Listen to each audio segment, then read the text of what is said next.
आज का अपना एक क्वेश्चन है क्वाड्रेटिक इक्वेशन वाले चैप्टर से। क्वेश्चन कुछ इस तरह से, ये एक वर्ड प्रॉब्लम है जिसमें आपको इक्वेशन बनानी है और इक्वेशन बनाने के बाद उसको सॉल्व करके उसका सॉल्यूशन निकाल के देना है। अब क्यों मैं कह रहा हूँ ये वर्ड प्रॉब्लम जो क्वाड्रेटिक इक्वेशन का है, चैप्टर 4 का है, चैप्टर 3 का नहीं है, लीनियर इक्वेशन 2 वेरिएबल। इसका कारण ये, क्वेश्चन से समझते एक बार। क्वेश्चन बोल रहा है the product of Tanay's age 5 years ago. तो तने का एज का प्रोडक्ट में दो चीजों का होगा, तो 5 years अगो वाली एक एज लेनी है एंड एज 10 years लेटर। इन दोनों एजेस का क्या करना है अपने को, प्रोडक्ट। तो तने की एज जो है उससे 5 साल पहले की उम्र और तने की एज से 10 साल बाद की उम्र का मल्टीप्लीकेशन, वो अपना कितना आ रहा है, 16। Determine Tanay's present age. अभी तने की प्रेजेंट एज कितनी है वो डिटरमाइन करनी है अपने को। क्यों कह रहा हूं मैं चैप्टर 4 का है, इसका कारण क्या है कि अपन तने की एज को अगर x मानेंगे तो 5 साल पहले कितनी होगी। अगर मेरी एज आज 20 साल है तो 5 साल पहले कितनी होगी, 20 - 5। और अगर मेरी आज 20 साल है तो 10 साल बाद कितनी होगी, 20 + 10 मतलब x + 10। तो तने की एज को अपन क्या मान ले एक बार के लिए, x। तो स्टार्ट करेंगे क्वेश्चन को। लेट द प्रेजेंट, इस वर्ड प्रॉब्लम में अपने को खास चीज ये भी ध्यान रखनी है कि अपन लैंग्वेज कैसे लिखे। क्वेश्चन सॉल्व करना आता है, साथ साथ लैंग्वेज लिखना भी आना चाहिए। Let the present age of तने बी x। जो अभी की एज है तने की उसको अपन मान लेते x। अब इसमें x लाना पड़ेगा। अभी की एज उसकी अपन मान लेते हैं, तने की प्रेजेंट वाली एज को अपन मान लेते हैं x। तो ओके, तो अपने पास और कौन कौन सी दो चीजें, 5 years अगो और 10 years लेटर वाली एज चाहिए। So now age after 5 years, 5 साल बाद कितनी हो जाएगी, अगर आज x है तो 5 साल बाद नहीं, 5 साल पहले, सॉरी 5 years अगो। 5 साल पहले कितनी हो जाएगी, x - 5। बी 20 है तो 20 - 5 and as after 10 years, 10 years बाद में कितनी हो जाएगी, x + 10। अब बोल रहा है कि एज 5 years अगो और 10 years आफ्टर का प्रोडक्ट जो है वो 16 है। तो 5 साल पहले ये रही, 10 साल बाद ये रही, इन दोनों का प्रोडक्ट करना है, उसकी वैल्यू कितनी है, 16। तो x - 5 according to the question, x - 5 5 साल पहले की एज, x + 10 10 साल बाद की एज का मल्टीप्लीकेशन इक्वल्स टू आ रहा है 16।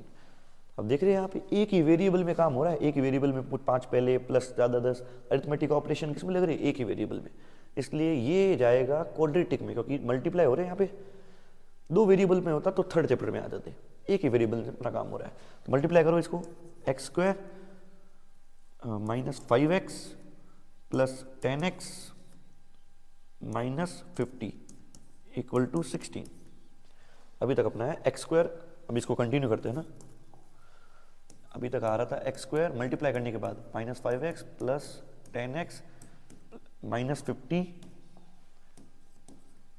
= अपना आ रहा था 16।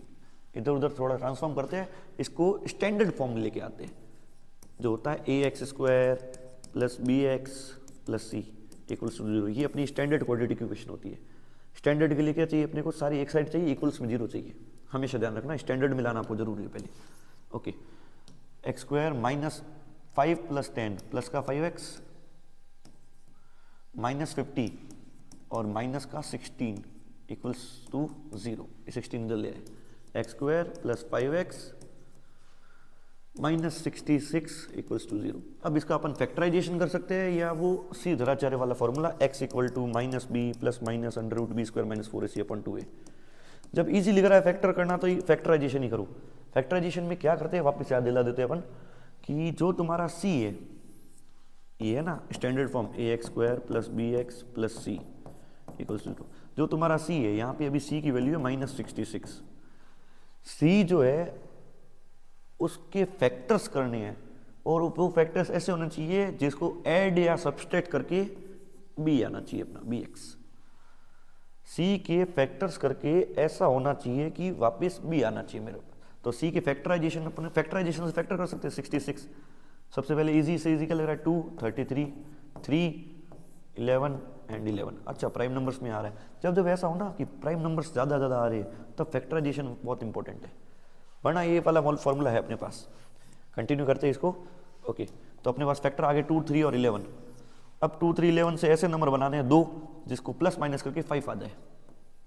ठीक है 2, 3 जा कितना हो रहा है ट्राई करते हैं 6, और यहाँ कितना है 11। 11 में से 5 गए 6 हो रहा है, बराबर हो रहा है। ठीक है ना। और -66 से ध्यान रखना, तो दो चीज़ें वो होनी चाहिए जिसको मल्टीप्लाई करके माइनस का आना चाहिए। 11x माइनस 6x करूँगा तो 5x आ जाएगा, और 11 इंटू -6 -66 भी हो जाएगा। तो अपने फैक्टराइजेशन यहीं से कंप्लीट हो रहा है।